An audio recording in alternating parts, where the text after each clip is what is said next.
All right, everybody, welcome back to the podcast for a year in review of the insanity that we have suffered again and again and again. Where do we? So we've had a number of conversations, guys, both on the stream and on the podcast that people listening to this will probably be familiar with. But to give a little background, Jim, you missed out on a few. There were a few episodes we did where Eduardo and I. One, we went into the Bangladesh study that was supposed to show that masks were efficacious, and we realized that it actually proved exactly the opposite, that they make absolutely no statistical meaningful difference at all. Then we discussed the McCullough and Rogan interview that was making the rounds. And just to catch you up, Jim, I think it kind of lines up with where you are in this, is there were certain things that McCullough said that are consistent with probably where Eduardo and I have landed on the research. And there were certain things we just weren't sure about. And there were certain things that struck us as surprising and kind of hard to believe, right? Yeah. What he said about kind of like permanent immunity and stuff like that. That was, that kind of took me back. So I have a lot of questions. There's that weird moment where like Rogan's like, but I knew people who've had it multiple times, and McCall's like, it just didn't happen. Yeah, that was a weird moment. Yeah. Yeah, so I still don't really have much opinion on that. I haven't really followed up or looked into that. But and Jim, we were talking about this before. Maybe we can just really kick off the discussion. The thing where I think McCullough was probably making the best and most obviously true point is clearly the usefulness of early therapeutics. Now, people can debate how useful they are, but at this point, especially when it comes to the monoclonal antibodies and stuff like that, it seems like they really do make a meaningful difference. So, you know, why they weren't advocated earlier on, or if or were they were suppressed by some vast white ring conspiracy theory, you know, who knows, right? Right. But I'm just trying to catch you up, Jim, at this point from what Eduardo and I discussed last time. I forget the other points that we made, Eduardo. Maybe some are fresher in your mind than mine. Can I say think it was those 2 points. Yeah. Go ahead, Jim. Can I say about the early therapeutics thing? And I'm not gonna weigh into the data, right? Because I'm and this is something I do want to get to. I'm in the middle of dueling experts, right? I think that's where a lot of us are now, right? Yep. But you know, something that I mean, that I found compelling with McCullough, and I'm not gonna go all the way where he was like mysterious, you know, fires at you know, at hydroxychloroquine factories and stuff like that. But it does seem since like you know that I want to look into, because like some of those claims were pretty fierce, and I'll be honest, I didn't follow up on them, so I just have nothing. Yes, I don't want to get into that, but like from pretty early in this pandemic, it was pretty. There have been like a few like very, very simple commitments that were made by the authorities that were like lockdowns, masks, vaccines, you know, et cetera, et cetera, et cetera. Right. But really just those three things, 100%. Like just, this is how we're going to deal with it. And this is going to be the only things that can be discussed publicly as legitimate ways of dealing with this. Right. Lockdowns, masks, vaccines. Right. And even leaving aside, whether or not those are efficacious. Okay. Just leave that aside. All right. And I think in two cases, it's really clear they aren't, but leave it aside. Okay. It seems to me that like what was done is there is this assumption that we have to have just a very, very simple monolithic approach to this. Like we have to say one thing is right, and everything else is wrong. So we can have very, very simple messaging, right? Because they're assuming what they're dealing with here are people not capable of making any kind of judgment whatsoever, right? Like if we said, yeah, you could be vaccinated unless you have prior immunity, right? Or, you know, maybe it's less important if you're a 19-year-old boy, right? Compared to risks than if you're a 60-year-old, you know, man or something like that. Okay. Like there's been no attempt to really have in America, at least, like any real subtle, you know, like placing agency onto the people that are going to have to like go through these measures, right? It's just, okay, here's right answer, stay home. Right answer, put something on your face. Right answer, take the vaccine. There's no attempt to say, hey, here are options, here are levels of risk to wage. And it does seem that like from the beginning, there's been a refusal to treat the populace, at least in America, as self-determining, rational citizens, right? Right. And I know like part of that is like we've earned that because like, you know, if they did say, hey, you know, natural immunity is a real thing, there's probably a lot of like obese people here in the Midwest that would have COVID parties and get themselves killed. Okay. Right. But they don't want to talk about levels of risk factors and stuff like that. But I think the thing that, in looking back in the last year, that's troubled me the most is the treatment of the population as a bunch of unthinking, just points in a chess game to move around and not to propose to us things that we can think about and make rational decisions on. Yeah. Yeah, so a few comments on that, and then I'll let Eduardo chime in. I mean, I think it's spot on, right? People who care a lot about public health and trust in experts, at least experts we should trust, like Jay Bhattacharya and Martin Kulldorff, they say that this, and they're right, this has been a public health catastrophe because it has made the general public extremely skeptical of these people. Yeah. And maybe we could focus on a little bit of where this Z-Dog guy, who I had never known before in McCullough, actually agree, because I think that might be helpful to people, because Z-Dog was pretty intent on kind of combating McCullough on a number of points. And I didn't finish the whole interview, so I can't speak about all of it. And he's a Stanford guy, I think was a Stanford guy, right? Yeah. This Z-Dog. And what did they agree on? Well, he seems like they agree that lockdowns and masks are pretty much worthless, right? So that's okay, cool. Let's find some common ground. Vaxing kids is pretty much worthless, if not stupid, right? Seems to be agreement there. Moving the goalposts of these endless booster shots is hurting credibility and stuff like that. Not having kids in schools is certainly more harmful than good, and it's not based on any sort of good data at all. So even though the Z-Dog was quite critical of McCullough, I think the interesting part is like where they would agree are all the things that all of us would agree on, right? And then like how effective ivermectin is kind of up in the air for me. I think certain of the therapeutics like are demonstrably effective. To what degree is another question, but the point I want to emphasize for people who haven't highlighted this conversation, or here are two experts that are kind of disagreeing on some points, but what they agree on, right, is not insignificant in relation to the larger narrative that we're constantly being fed. Right? And Z-Dog's been an interesting guy. Is like he has been reviled by kind of the Corona bro crowd, right? Because he was willing to raise questions like, well, do we need to vaccinate 2-year-olds and put masks on them? He thinks that's pretty absurd, right? Do we need to lock down? He thinks that's pretty absurd. Okay. So this is a guy who is kind of reviled by both sides, right? Where he and I know we're not here to talk about just the Z-Dog, where he and McCullough seem to disagree is ivermectin, hydroxychloroquine, right? And safety of vaccines, right? Not even necessarily like efficacy, right? But just safety. They seem to disagree quite a bit on it. Yeah. Right. Yeah. Eduardo, any initial thoughts here? I know you haven't heard the Z-Dog. No, I haven't heard it, but I don't think those. I mean, what you mentioned here is probably more some kind of more of a medical point, in a sense that it's really more specific to some kind of medicine and the effect that it has. So it's not something that I have an expertise on, where I can judge. And of course, I stand by both, as you said. It's like lockdowns. Efficacy of the lockdowns, effectiveness, and other NPIs. So that's pretty clear, and I think it's healthy in any way to have a debate and discuss things that, for example, that McCullough was stressing a lot, like early treatment with ivermectin and hydroxychloroquine and other medications, but. Again, I didn't see the interview, but yeah. Let me make a few points about just at the beginning of the interview that Jim knows triggered me a little bit. And let me say a few things. Something. I hope I have the intellectual maturity that I can be triggered by some things and still fairly evaluate the rest of the conversation. We'll see when I get to the rest of the conversation, right? But there were a few things at the beginning of the Z-Dog thing that I want to highlight a few asymmetries that I think are important dialectically. One is like whatever else you want to say about the research McCullough used, the man had his references on the ready right away and was like, he had a footnote for every sentence that dude did. Right now, you can go vet those and debate those, but the man kind of like cut right to the chase.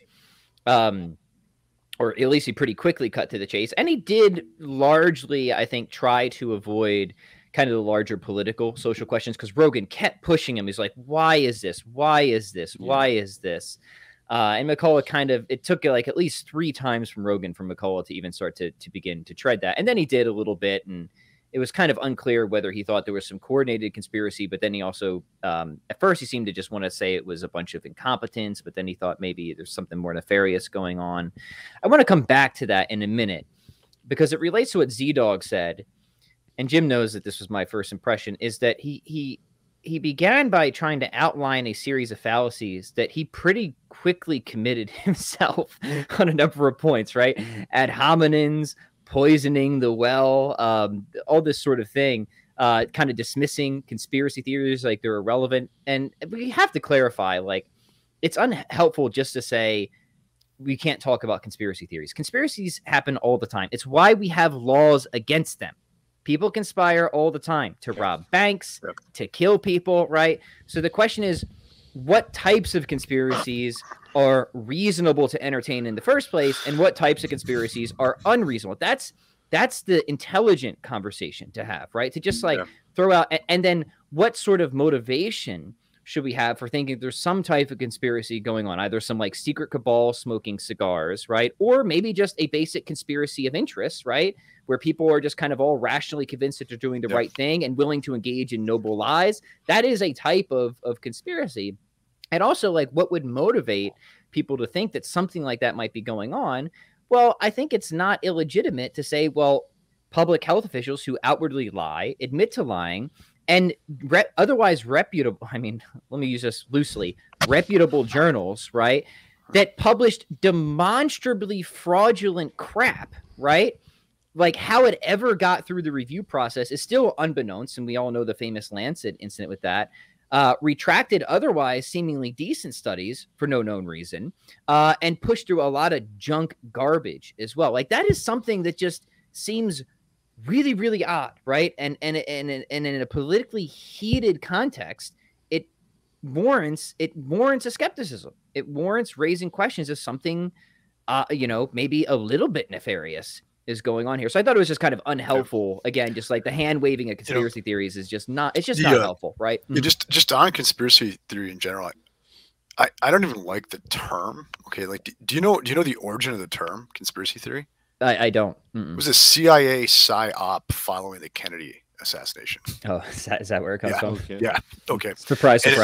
Yeah, exactly. Yeah. Part of this whole thing, like, if someone is entertaining something contrary to the official line, they should be branded conspiracy theory, and we should, find a way to like associate them with, kooks and stuff like that. Yeah, I mean, Richard Dolan's a guy that's like brought this up a number of times on his YouTube channel. This is in fact what at least the term was popularized for the first time as part of a CIA psyop, right? So I won't even use the phrase anymore, right? Yeah.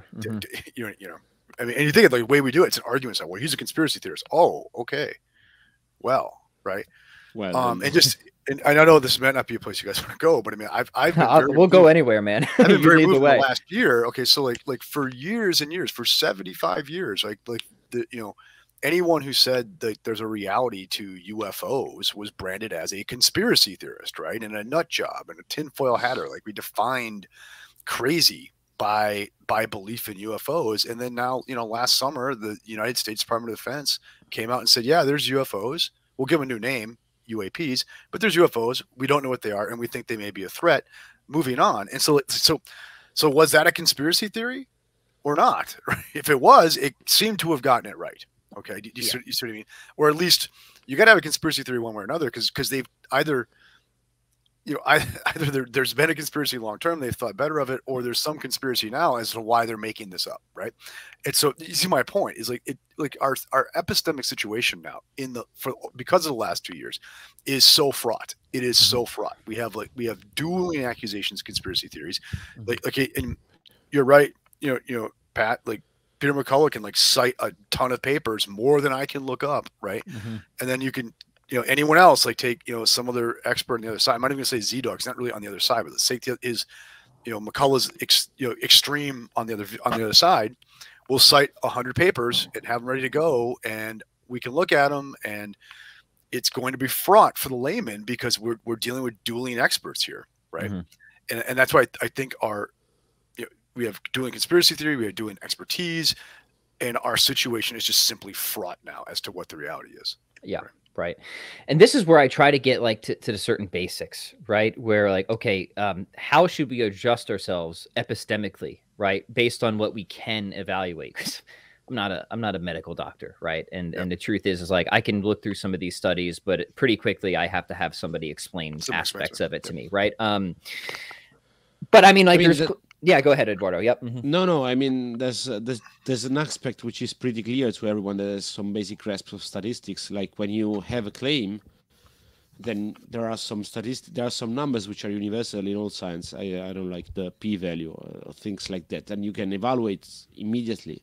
You can look at the sample size. There's something like, regardless of the study, there are some universals that everyone with a basic grasp of statistics and science then is qualified to judge. A sample of 12 people isn't good, right? Exactly. So the sample size, there's p-value, there's the error. I mean, even if you look at the methodology, like when we were going through the Bangladesh paper on mask last time, the methodology at some point was mentioning the fact that people were counting by eye. I mean, they were watching the people and then let's sort of noting how many of them were wearing a mask or not to evaluate the percentage. And same thing with the social distancing stuff. So it was like very weird.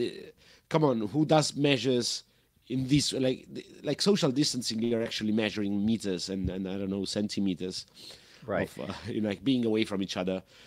And how can you do it like by watching? So it increased by 7%. That's, I don't know. Yeah, I seriously, I don't know. Yeah, I'm no social scientist in that regard. I didn't design the experiment. You're just the astrophysics, much more humble. Yes. Yeah. But if I read the methodology, then I might raise some serious questions. I don't want to dismiss it right away. Let's put it this way. But I think it's pretty legitimate to have some doubt about those numbers. And there's other ones that are just like basic conceptual confusions. This was I hope I don't get the details wrong. If I do, forgive me and correct me in the comments, right? But Z-Dog was talking about the issue of moving the goalposts in relation to, I guess, some of the studies in early treatment. But if the studies done on early treatment weren't done early, right? And then they're shown not to be efficacious, that's not moving the goalpost. That's missing it entirely, right? Like it's already when somebody's hospitalized and you run these treatments and they're not efficacious. It's not wrong to say like, hold on, guys, you're not, the study isn't within the right parameters here, right? I think that was one of McCullough's criticisms, right? Yes. Of some of these things. That to me does not sound like moving the goalpost. It's fairly calling out something that has missed the goalpost entirely. Now, whether he's moving the goalpost on other things, you got to take it case by case.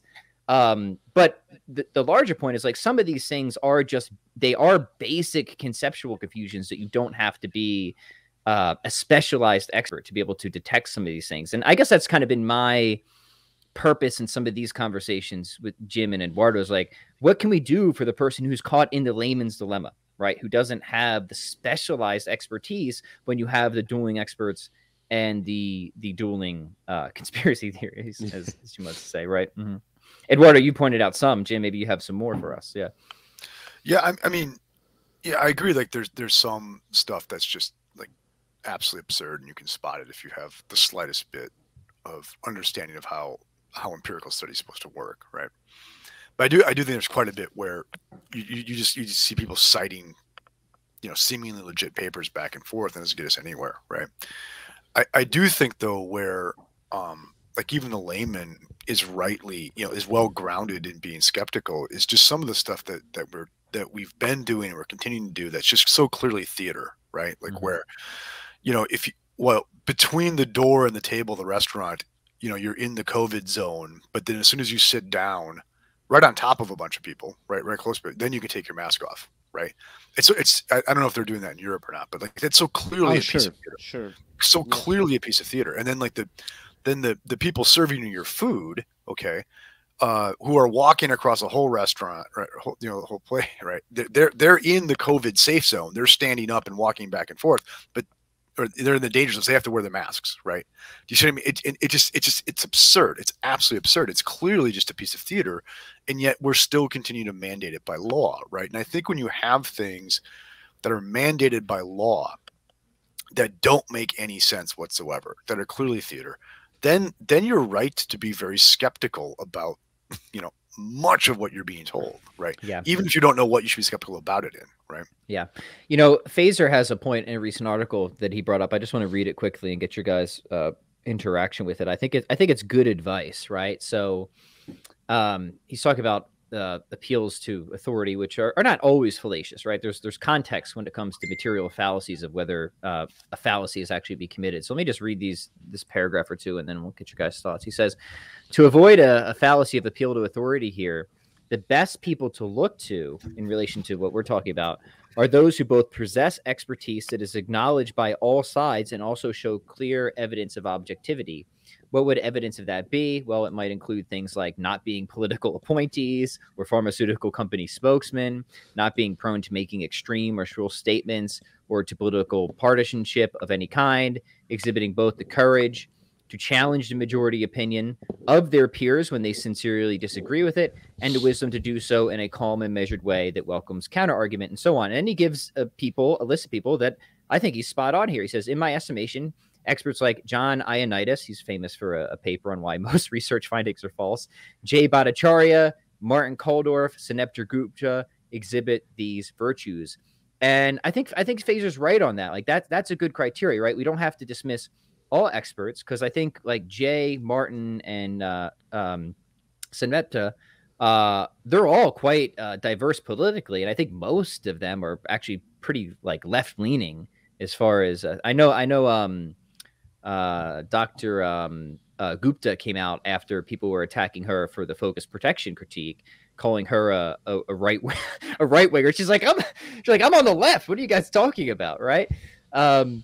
So I don't know. Maybe that'll be helpful for people to look for those indicators of like the types of experts that, you know, maybe it's not going to give me 100% confidence, but these are the people that should command more of my attention than others. What are your guys' thoughts? Yeah, I mean, I think what I've looked for, because I mean, I think all those things that Phaser lists could actually end up begging the question at some point. Like, okay, so you know, a lot of these people, like, you know, are going to have political affiliations, and so it looks like we're going to get like dueling claims of bias with that sort of thing too. You know what I mean?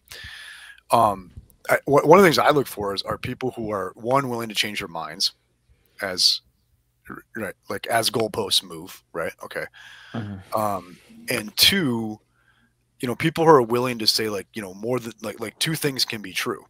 You know what I mean? It could be that the vaccine is I'm just making this example up, right? It could be that the vaccine carries some risks, okay, but for some people it weighs out in favor of doing it, right?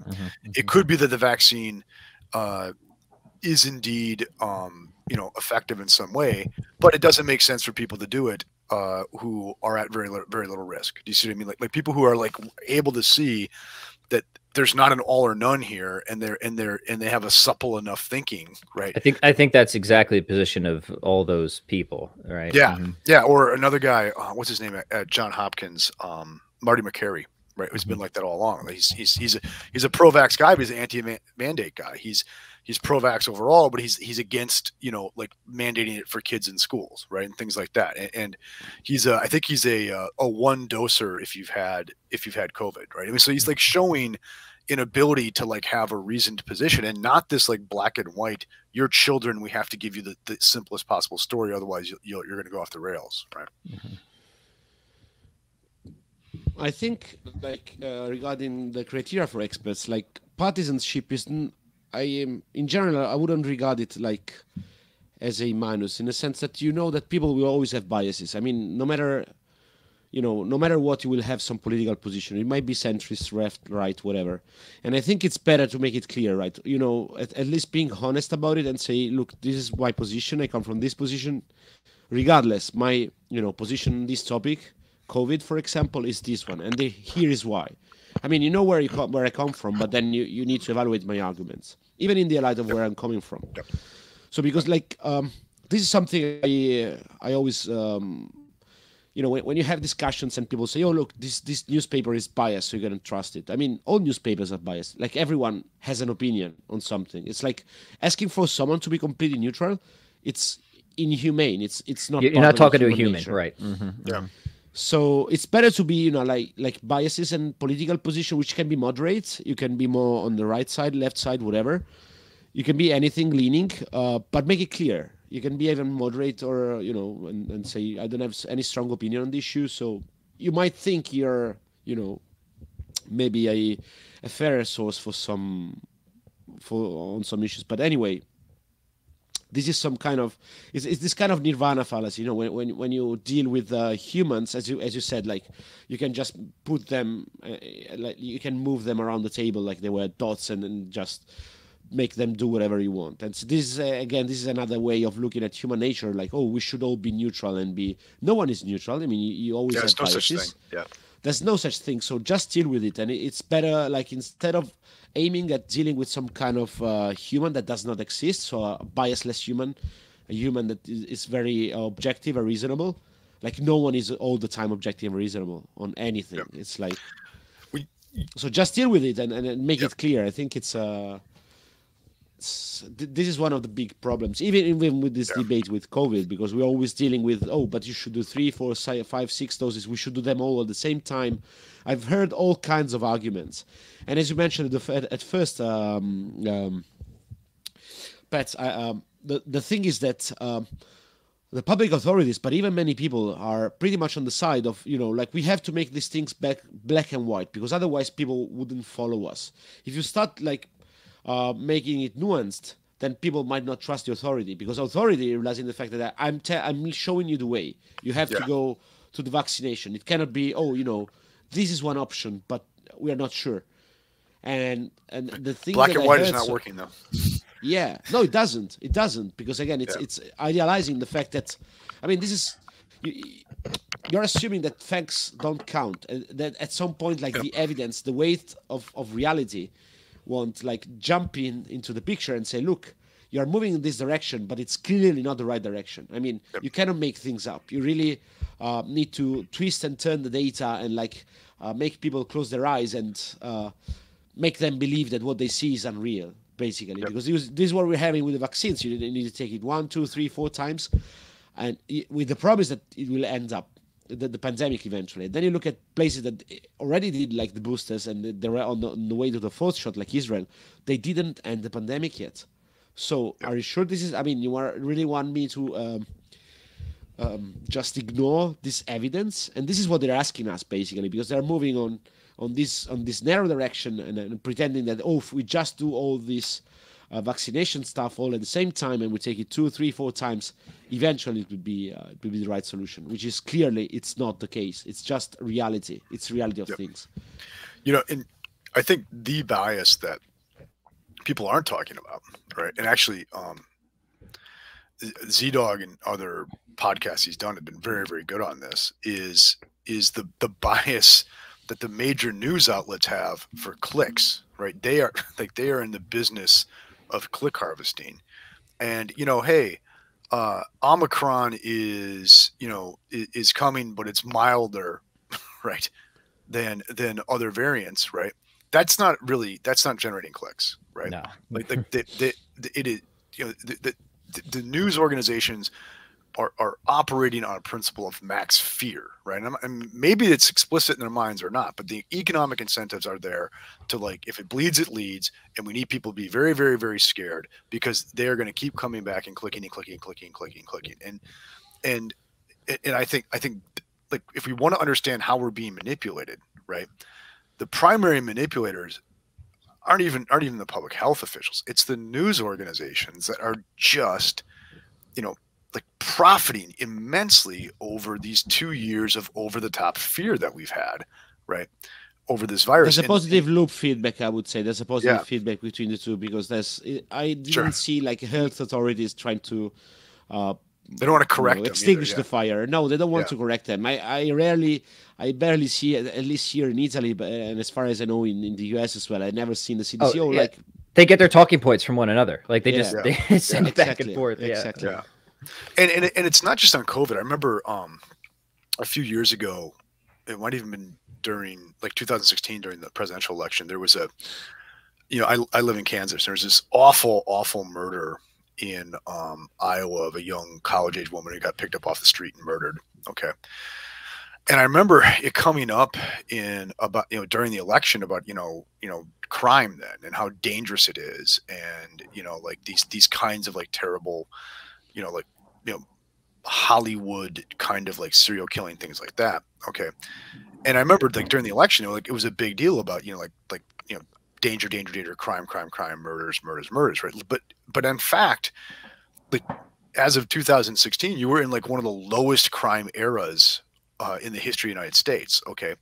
And the thing is like, even when I was a kid, 25, 30, 35 years ago, if I lived in Kansas, I would not have heard about a murder in rural Iowa. Right. It wouldn't have been on the news. Right. Okay. It wouldn't have. Okay. It was only because you have this like 24-hour cable news thing, internet news thing that is just looking for fear-mongering sensation that gives people a sense of threat, right? To keep looking, to keep looking, to keep looking. And there's just constantly, the whole system is built on our being like scared out of our minds. So we give them our attention, right? And you could see it even before COVID, right? That, and there's so, I remember, surveys, people before the 2016 election saying, yeah, they believe that this was like the most dangerous time in American history, when in fact it's far from it. Like the murder rate is so much lower now than it's ever been. It goes to show how much media distorts reality for people. We know this is true with the COVID stuff because they've done surveys of like, how deadly do you think this is, right? Yeah. And it's consistently grossly overestimated, right? Yeah. And it's actually worse for people who are liberals, but even conservatives still overestimating it, right? Yeah. So it's like if that ever happened to me, where I found out like objectively that I was so off on something that was like so like guiding my life, how could you not just begin to question all of your sources, right? Like my head would be spinning. Like, how could I be this off on something that's guiding my life? How many people have taken that critical posture? I don't know. Maybe they didn't get the survey results, but that's exactly to your point, Jim, right? It's a complete distortion of reality. We can see it in survey results, right? Right. But it's like when you as you said, in the media, when people talk about COVID, it's either you get vaccinated, either automatically you end up in an ICU, whereas ending up in an ICU is like, I don't know, it's less than 5%, like stratified by age. Then it's even less than that. It depends on the age bracket. And it's such conspiracy theory when I talk to people and I tell them there's no real chance you'll ever end up in an ICU because of this. It's very unlikely. Yep. Like for any other disease, you wouldn't talk in these terms, because here when people talk, you're not vaccinated, you're gonna end up in an ICU. Well, the chance is probably less than 1%. So you wouldn't talk about that for people driving a car or being exposed to other threats with comparable risks. Again, in some age brackets.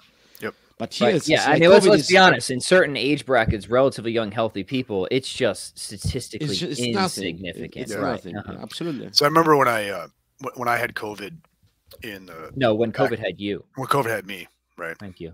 It's never been the same since it tangled with me, my man. When I battled COVID, right? When I survived, right? I remember my first day back on campus, someone said to me, "Oh, you're just so lucky, you're so lucky, and good for you, you survived." And I had ridden my bike to campus that day with no helmet, right? Mm-hmm.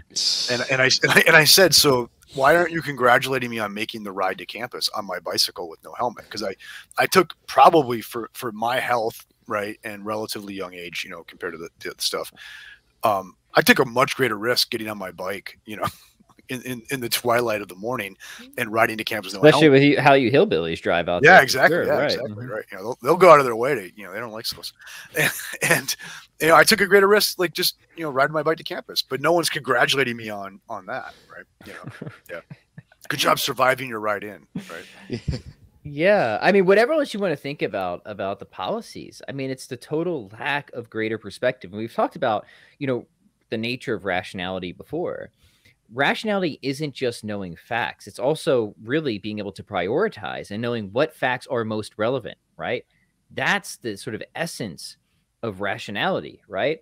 And yeah, like we can talk about facts between, the effectiveness of mass, right? Of a control group with mass or not mass. But if we're not considering the, say, absolute difference rather than just relative difference, well, you've left out a really important consideration that should be factoring into your decision making, right? That is rationally relevant, right? So, I mean, that's how sophistry works a lot of times, right? That's how the propaganda works. Is they'll take things that aren't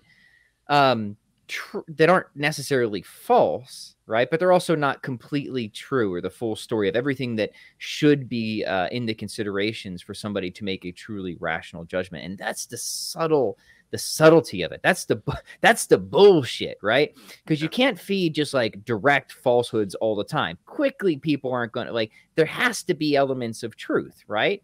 But the patient thing that we've been trying to do, I think, is like trying to gather all the relevant considerations to understand what the actual rational perspective is. That's a hard thing to do. It's a hard thing to do in life in general. It's especially hard in this situation. But then again, I don't think it's that hard. Like I don't think we're doing astrophysics here, for example. No, says the neurosurgeon. It's something that you do also in astrophysics when you want to set some result in some paper. You always need to highlight that you find some difference, right? So again, you might find some effect that accounts for, I don't know, 20% instead of 15%. And so if you do the relative percentage, you don't say it increased by 5%, it increased. As we mentioned, like say you find something that instead of being 10% is 20%, then you say, oh, we get a 200% increase. So instead of being 10, it becomes 20. But it's something that I find all the time. For example, when looking, I remember this was about Greece a few years ago when people were claiming that austerity was killing Greece. And so that because of austerity, the Greeks people were being killed by the Germans, and because of that, they said that like the mortality rate rose by like 50%, and the number was 50%. Yeah, wow, yeah, 50%. But because the reason was that instead of being 2 in a million, it climbed to 3 in a million or something like that. Yeah, I don't remember the exact number. Yeah, exactly. And so they said, of course, if you say like mortality rose by 50%, you say, wow, it must be something awful. Then it's just 1 instead of being 2 is 3. So this kind of sophistry happens all the time. This is why you need to be really careful with the numbers. As we said, that exact fallacy you can see on both sides of all these debates about COVID. Sure, like you can see it all over. Yeah, it's with the vaccines as we like when you look at the side effect of the vaccines, it's probably exaggerated. Again, if you look at the numbers that the papers that also McAuliffe was mentioning. It's probably it's serious. It's not like you get it and you die, but it's probably you have very highly chance in general, like compared to the baseline, which is still very low one. But it's not negligible, not at all. It's like you have a very low baseline risk for some age brackets, but then if you take the vaccine, then for this myocarditis, pericarditis, as well as death and other very heavy consequences from the vaccine, they are not negligible at all. Even if you just look at theirs, neglecting the fact that they are already grossly underestimated. But yeah, in general, when you hear the Novax people talking, like people against the vaccine, at least in Italy, they say there's a plan to decimate human kind and stuff like that, which is it's completely off the rails. It's crazy, and we have better means for decimating humankind. Yeah, I'm trying. I've tried to think. I've tried to get that one figured out. Actually, if we want to. Well, but I'm trying to think that conspiracy theory through, right? So let's entertain a fun conspiracy theory, right? Why would you? I mean, the first obvious thing is like, why would you try and decimate the people that are most likely to do what you say? First off, right? Yeah, you think it'd kind of be the opposite, right? Unless they're protecting the people that do what they say, and then they're going to release something else on everybody else. Like maybe that'd be a good novel, right? But you're missing the point here, because that's a statement that people take. They say it's Bill Gates that stated it's too many people on the planet, and so that's the reason why, because he thinks there's too many people on the planet. We need just pure population control, right? It's exactly it's population control. It's because we are too many and we need to reduce the numbers. Right. Why should we do it in like Western societies already declining birth rate? I don't know. It doesn't make much sense. Yeah, we're doing a fine job of this in the West. We've got that covered with our debased culture already, Bill. Well, thanks. Right. So yeah, so I mean yeah, I mean those things are kind of fun to think about, but I mean like here's the obviously I've said this before, the biggest problem with the grand scale conspiracy theories is like to my mind they're no different than radical Cartesian skepticism, right? Right? It's just like everything is so structurally up in the air now that you shouldn't trust anything, including for all we know, right? Yeah.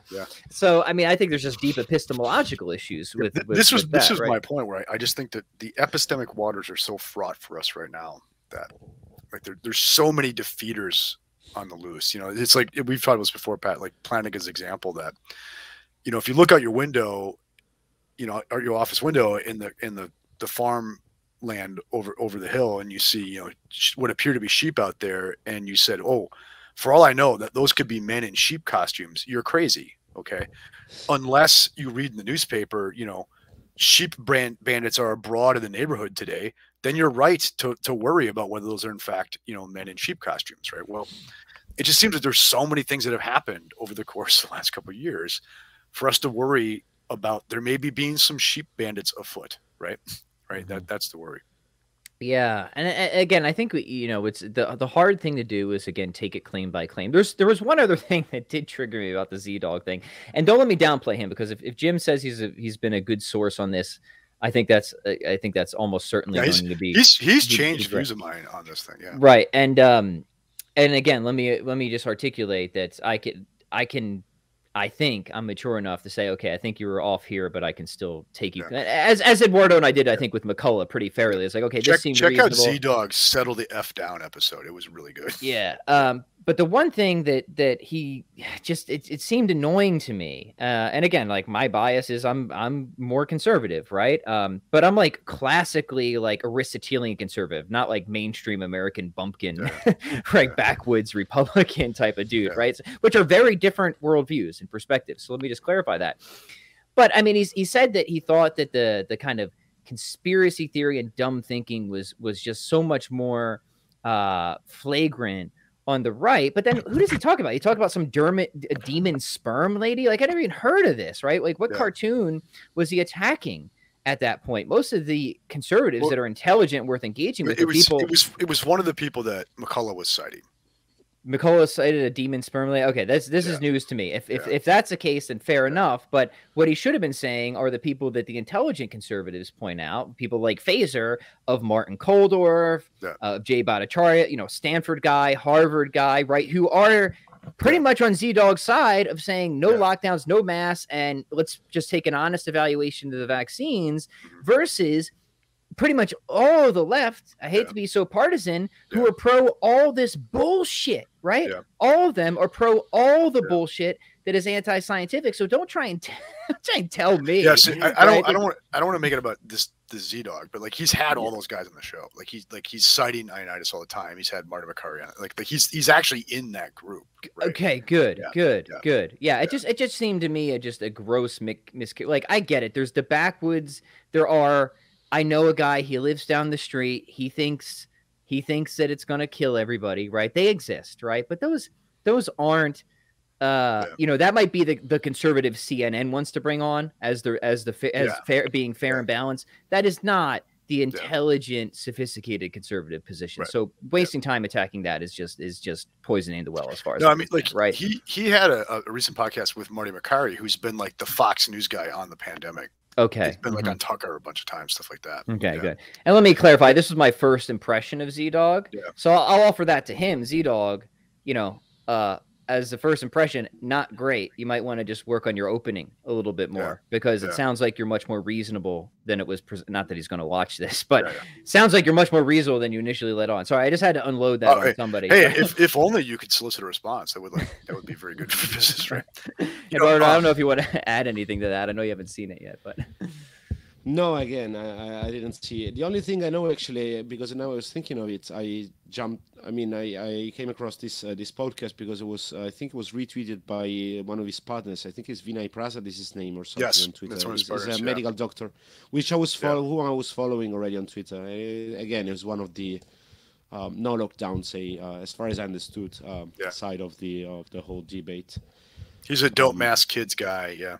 Yeah. This like reasonable. It's crazy that we're talking about these things, and it's like considered fringe, right? Well, Yeah. it should be like the most everyone would have considered like this kind of positions reasonable. But this is so talking about conspiracies. There is something I've been constantly reading. And it comes to my mind when people, do analysis of how the whole situation evolved, and it really looks like people are. A few years ago, like vaccine passport were considered a conspiracy theory. Yeah. I don't know, microchips are like skin under the skin, and they were also considered conspiracy theory. And like if you say, oh, they are willing to give us vaccine passport and like put some chips under the skin to track us all and everything. 2 years ago, you would have been considered like a crazy like. And now, yeah. Oh, but like I've read that they actually doing that in Sweden for they are putting microchips and then Switzerland, right? Wasn't it Switzerland? In Sweden. Oh, it was Sweden. Really? Probably also Switzerland and UK as well. I was reading the news about the UK. In Sweden, it's actually a few years that they started doing that, and they want to implement. Again, it's some news I've read, so I hope I'm wrong, but I've seen more than one source citing that. And I've seen no. Well, I mean, that is definitely true. I mean, Dave Rubin, Dave Rubin's an interesting guy. Like, disagree with him on a number of things, but he's a man who actively changed his mind on a lot of issues. He was very far to the left, and now he seems to kind of chum around with a lot of Republicans. He just put up a tweet reminding people that he was banned from Twitter when in July. You guys probably saw it, right? It got a lot of interaction saying like, hey guys, remember back in July when I was banned for saying that they're going to be pushing for boosters and vaccine mandates and passports? Well, turns out my conspiracy theory was true, was correct, right? Well, that's this thing about the conspiracy theories. Like at first, someone says there's a conspiracy theory of this kind, like vaccine passport, and people say, "Oh, you're crazy. It's not going to happen." Then it happens, and people say, "Oh, but it's actually a good thing." So they change their mind. So it's not. Well, one of the things that I find troubling about this, many things I find troubling is, whatever you think about the origins of the thing and all that, it's really clear that this massive, informational / propaganda apparatus was just there ready to go. Right. You know what I mean? It wasn't hard to get the infrastructure together to like have lockdowns, to have social media curating everything that's being said, right? To all this, it's very clear that they had this. Somebody was waiting for just this moment. Did you read the Sparse Pandemic book? Who's the Sparse Pandemic? No, it's a futuristic scenario for public health risk communication by the Johns Hopkins Center for Health Security. Oh, I've heard of this. Yeah, it's yes. That's what they're talking about. Yeah, and that's it was the playbook for the whole thing. They had it. Yeah, and that was something McCullough did point out. That's something McCullough pointed out. Yeah, see, it's on this stuff that I found McCullough more compelling. Yeah. Right. So I have more questions than answers. I haven't read that, but I mean, if you're so I began reading the real Anthony Fauci book that's been making the rounds. Now, this is interesting. I'm not going to come down on any firm conclusions yet because I haven't finished it. And look, it's full of footnotes. So it would take a lot of time to vet everything. And again, layman's dilemma on a lot of that stuff. But I mean, so first off, this guy's like a pretty dyed-in-the-wool Democrat, kind of like a quirky Democrat in some respects, right? So he's not like somebody who's just trying to toe. I mean, he begins the book with some like pretty prototypical Trump insults and stuff like that, right? But he's arguing in the book, at least what I've read, and Eduardo, maybe you've gotten further than me at this point, that we do have a classic case of regulatory capture having happened, right? And that's certainly something that we know does happen and quite often, right? So you don't have to be a vast conspiracy theorist to realize, hey, have the regulators just gotten in bed with the industries that they were supposed to regulate? Has that ever happened before? Yeah, it happens all the freaking time, right? Yep. So that to me, I think would answer a number of questions. That seems very plausible. That's something that anybody who's ever paid attention to the history of anything knows just does happen all the time. So some regulatory capture. between the agencies that were supposed to regulate the pharmaceutical industries now essentially being more or less run by them seems a very plausible hypothesis, to say the least, right? It should at least be on the table of considerations, right? Well, like public health agencies, they have stakes in vaccine development. So, right. Again, they cannot I mean, they are basically asked to judge a product they themselves developed and on which they are making money out of it. Yeah. And might that in some sense be an it's issue? really, I right? mean, why are we asking? Why are we even asking the question? It's Yeah. And where I was going was maybe darker, right? I mean, in that, like, let's go. In that, okay, so you've got a whole generation of kids, who are, sort of used to, have been conditioned, to like wear masks now, right? You got a whole generation of kids that have been conditioned, like it's part of normal for them now to, be schooled entirely in front of screens without leaving their home, right? We're all now just conditioned to think of our primary relationship, in terms of access to goods and services as mediated through online sales, right? Because it was all that was available for a long time, right? For a lot of people, right? Think of all the ways that human life has been just flipped in ways and changed in ways so that we have to mediate it through technology that's cut down on real human contact, that's made us settle for, irrealities on screens rather than real living, breathing realities, right? We could go on and on and on with the ways this has gone, right? And like, is that really going to be 100% walked back, right? I don't think it's going to be, and I'm not saying like they planted the virus for this purpose. I just think this is kind of the ultimate, like, Silicon Valley transhumanist vision, right? Is that we're going to increasingly like lose the human machine distinction, mediate ourselves through what we're given through these machines, right? And I don't think that's an accident. I think this was an occasion to take a huge step towards this new version of human life, right? Okay, an increasingly de-animalized version of human life, right? And I'm for the record, like, for the keepers at Google here, I'm not saying, like a group of bankers in a smoky back room planned it. It's been the drift in a long way, but I do think there was probably some conscious thing, thought thinking, aha, this is it. This is a good chance for us to do this, right? yeah, sure. Yeah, and I think we are being conditioned, right, to be a different kind of being than humans have been at any point in our entire existence. Yeah. But again, I think there's like a reality constraint in the end. It's like human nature. It's like to be. Sorry. And we have our first caller. Yeah. Go ahead, Eduardo. No, I just wanted to say that at some point, for example, reality strikes back, right? Exactly. It's like with they try to make these live streaming events, like with bands playing, and there was a whole. I can tell you my experience firsthand with this. We always refuse to do, like, to have people pay to see us in a live show remotely. That doesn't make any sense. It's not something I would ask people to pay for. And and so this is one thing. I mean, people will still seek for human interaction, and as you said, there has been a huge shift towards, like online purchase and like living online. But if that were the case, then it's already more than 20 years that we can basically order everything through internet, and we still didn't get rid of shopping malls and because there's some basic need, like that there is some part of human nature that still enjoys like doing this kind of things, and I don't think you can because we're you social cannot get animals, rid of right? that. Yeah. Exactly, you cannot get rid of it. So no matter how much you push in that direction, you just need to taste it once. Like even if you take a student and you train him to be all time on remote learning, the day he goes to school, it's not ever going back. I agree. What I'm just saying is I think there is a push against human nature. Oh, sure, right? sure. That there is, but it will break. Right. It's like in socialist states. It's like in socialist states. Like you take someone from the socialist state, if they went on a visit to a Western society, they say, wow, they got everything better and they can do whatever they want, basically, like compared to their standards. Yeah. They don't need to wait like 10 years to get a car.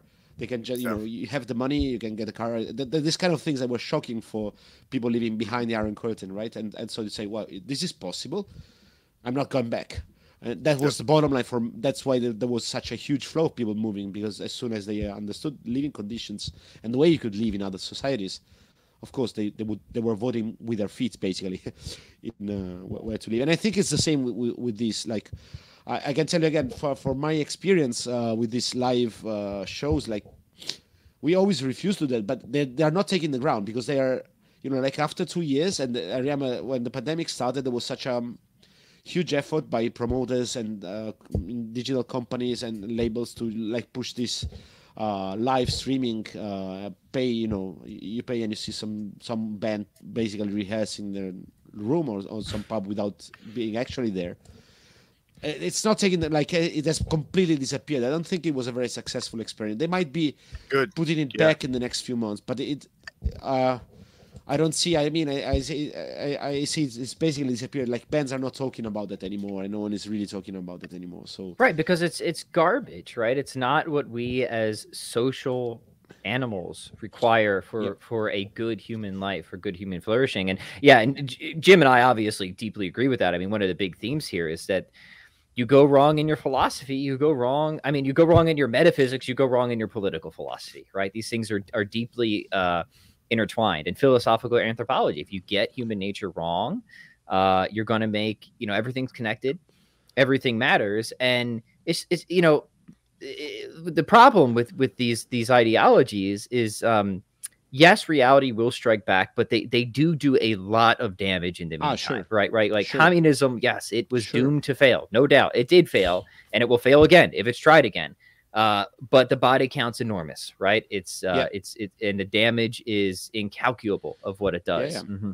Same thing with the lockdowns. Yeah, and we don't even know the total cost of these yet. Like, in terms of all types of different. I mean, already we know that the average life expectancy, at least in America, has been dropping since this is going on, right? And it's not just because of COVID, right? Mental health, suicides are through the roof, right? I had a girl at a parish. That was our I think it was in 2016 already that the American lifespan had dropped for the first time without a major war in our history, right? That was because of drug overdoses and suicides among middle-aged men, right? Yeah. Like we were on the nihilistic train before this, and this has not helped, right? Right. Yeah. And I mean, damn, man. I mean, like, good philosophy is meant to pull you out of the cave. And like, you talk about like taking the mainstream position on thing. I mean, the mainstream position on things. Yeah. Like it couldn't be more wrong on more things, right? I mean, we're supposed to believe that men can be women now, right? Like, you can't be more wrong than that. But this is now becoming the mainstream narrative, right? And we just did a deep dive with Thomas Bogardus on as if you need some deeply philosophical argument against this bullshit. Well, we have it for you on the channel if you want. It is there, right? And I hate having to do this stuff. Like I hate this stuff, man. Like, just so many other things I'd rather think about, or that it's somehow okay to kill a human baby, right? So it's like these are the mainstream positions from talking heads on so many things that just like could not be more wrong on so many different levels, right? Of philosophical anthropology to biology to basic moral reasoning, you name it, right? So I don't blame people for, and then they, they're clearly wrong about, as Eduardo says, like they're asking you not to trust your own eyes on so many things, right? Well, guess what? If you're asking me not to trust my own senses, you're coming through my senses too, jackass, right? So why should I then trust you at any point? But that is what they're asking to do. And I don't know what the pulse is in Europe, man, but in America, I mean, it seems like the people have had enough. I mean, Lord Biden's approval rate is in the toilet, right? They had to take off the dislike function on YouTube because people just kept downvoting all of his videos into oblivion. We saw what happened in voting in an otherwise state that people thought would be totally Democrat, had a huge, conservative upset. So again, I don't know what's going on in Europe, but my pulse is in America, people, even people who were kind of, maybe leaning a certain direction for a while, have really begun to have enough. And I don't blame them, but of course I want to caution, as Phaser tries to do in his post, is like, Don't let one extreme cause you to go to another extreme, right? That's the thing you have to do. You do have to try and stay rational, right? Just because they've lied about, and it's very tempting. Like, I understand that, right? I understand why people I understand why people would go to the other extreme, and I blame the talking heads more than I blame the people, right? It's more understandable of why people would fly to the other extreme when they feel that they've been constantly lied to and constantly abused. But for people listening to this, I will emphasize, I get your frustration. I'm frustrated too, but you do have to try and take things one at a time and be patient and this sort of thing. So I don't know. I just ranting there. Any final thoughts here, gentlemen? Anything else? Jim already knows I was in a mood from an incident earlier today. So okay. I think the only thing that I learned in 2021 is that history is not teaching us anything. Like, people are willing to change their mind and along with the flow, like, regardless. And I'm so surprised. Like, the narrative during this year has been changed so many times with COVID. And it just, you cannot just contradict whatever you said a couple of months ago and pretend you didn't say that. But it's happening, and it's just in front of everyone. It couldn't be more clear. And still, people. I mean, Oceania has always been at war with Eurasia. Yeah, exactly. It's exactly that. It's exactly that. It's always incredible. It's and no, but the thing is, how much that people are not willing to admit they were wrong, and like continue living with the lie rather than just admitting they were wrong. It's like they prefer not to admit that they've been lied to rather than like keeping on buying all this bullshit basically. And it's surprising because you can just show like videos of what they said 2 months ago and what they're saying now. Same people, except exactly opposite statement. What's the credibility left of this guy? Why should you believe him? And it's something, it couldn't be clearer in 2021. It was very clear in 2020, but with all the things, all the narrative that came down with the vaccines, that's my less. Yeah, this is related, Eduardo, but I think for me, it's just the degree to which we are manipulated by fear. We're just absolutely manipulated by fear, right? And if we just like grow a collective set of balls, things become a lot better, right? It's so true, man. Right. We live in a world of cowards, nation of cowards. We really do, right? Yeah. I mean, and so much of this, is just driven by just like classic old school bully tactics, man. Marginalization, guilt by association, belittling. Like, it's like, man, you guys have been through middle school, right? This stuff, right? This happened at lunch table, right? It's no different. But people aren't willing to stand up. You're right, man. It's fear is the great driver behind this. But I'll say this, as my closing remark, the marginalization is a big part of the fear and propaganda campaign. But gentle listeners, you're not alone in your thinking. I mean, I can't tell you how many times I get emails from people, and here's the problem. It's usually through private channels, because I'll post something public, and it's getting better, but it'd be controversial. And I know a bunch of people, I know they're thinking what I'm thinking, but they don't want to like it or comment or share because they don't want to be associated with it. Too spicy. They don't want to get called a name. Heaven forbid you don't want to get called a name, right? Sack up. Share this episode, right? You're not alone, man. And like, it's just one of those things where if people would just collectively grow a pair, this would be done. It'd be done in 5 minutes if people would collectively grow a pair. So that's a challenge to the gentle listeners. I'm certainly willing to run my mouth, and we'll see where it gets me. Usually nowhere good. But if a lot more people start running their mouths, this would be done. This would be over. And especially just start like ignoring the meaningless names, right? Just don't mean anything, right? They really don't mean it. Like science denier, anti-vaxxer, right? They change the definitions of these things. Conspiracy theorist. Right. This is guilt by association, right? They change the definition of something to try and associate you with what was formerly, seen as crackpot or taboo. If you understand that trick, don't be bothered by it, man. It does, because it's meaningless. It doesn't mean anything. So that's it. That's all. Jim, final. No, that a boy. Everyone's satisfied. All right, peace, get off my listeners. lawn. Yeah, get off my lawn. We'll catch you on the next one. Adios.